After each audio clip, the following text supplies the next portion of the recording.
Selamat datang saudara-saudari. Hari ini kita bersambung dalam persekutuan. Ya, hari ini kita belajar kesanggupan kita untuk sanggup mati untuk kawan kita. Adakah di dalam Alkitab? Dia berkata, ya, Yohanes 15 ayat 12 dan 13 berkata, inilah perintah aku. Ini apa Yesus Kristus berkata. Inilah perintah aku. Hendaklah kamu saling mengasihi. Seperti aku mengasihi kamu.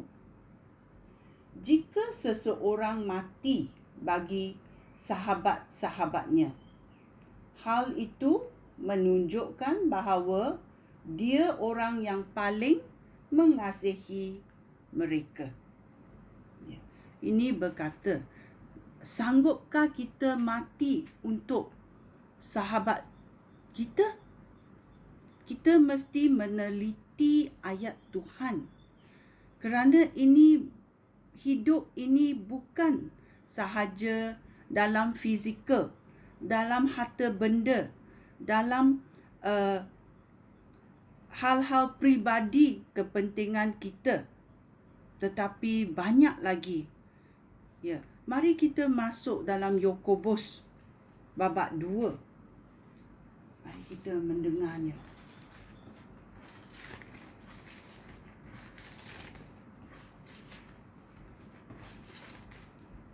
Yakobus babak 2 ayat 15-16. Dia berkata, andaikan seorang saudara lelaki atau saudara perempuan memerlukan pakaian dan tidak mempunyai cukup makanan. Ini adalah keperluan material. Okey, kerana dia berkata, andaikan seorang saudara lelaki atau saudara perempuan memerlukan pakaian dan tidak mempunyai cukup makanan.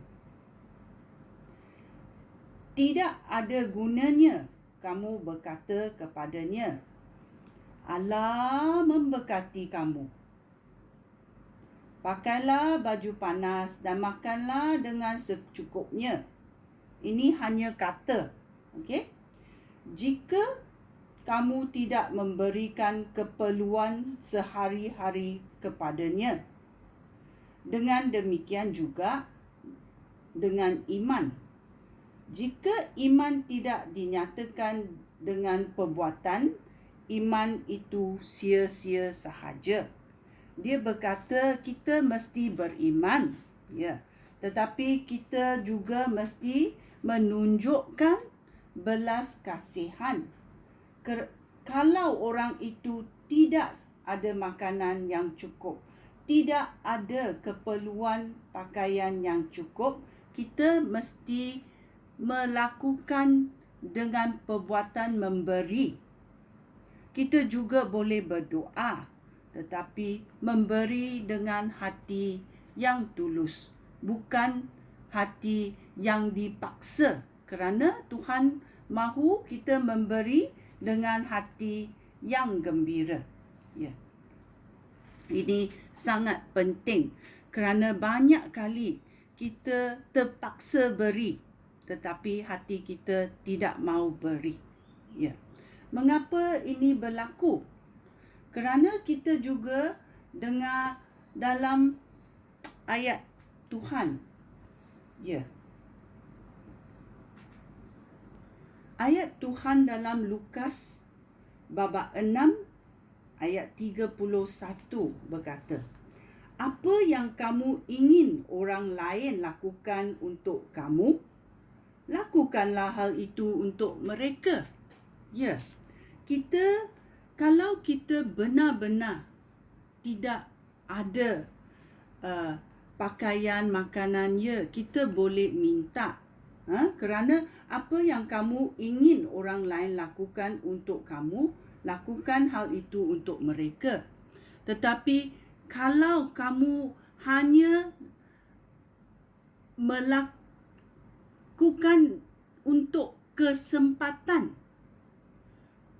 Kerana kamu ingat orang itu kaya, orang itu patut bagi. Itu bukan apa yang dimaksudkan di sini. Ya. Kerana kita cakap kita sanggup melakukannya sebagaimana Yesus sanggup melakukan apa yang dia kata dalam Yohanes.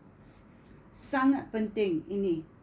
Yohanes 15 ayat 12 dan 13 berkata, inilah perintah aku, hendaklah kamu saling mengasihi dengan tulus hati, ya, seperti aku mengasihi kamu. Bermakna seperti Yesus mengasihi kita. Apa Yesus buat? Dia sanggup mati untuk kita supaya dosa kita dihapuskan. Ya. Ayat 13 berkata, jika seseorang mati bagi sahabat-sahabatnya, hal itu menunjukkan bahawa dia orang yang paling mengasihi mereka. Ya.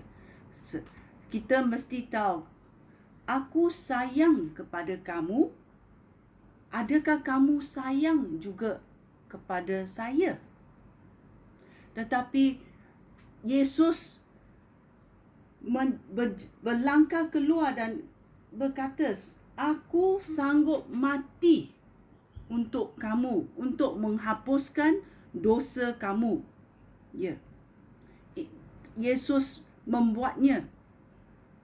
So kita yang percaya mesti menerima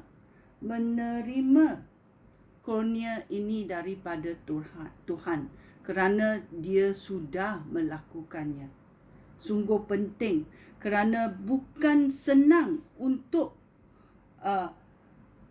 menunjukkan atau memberi hidup kita kepada orang lain.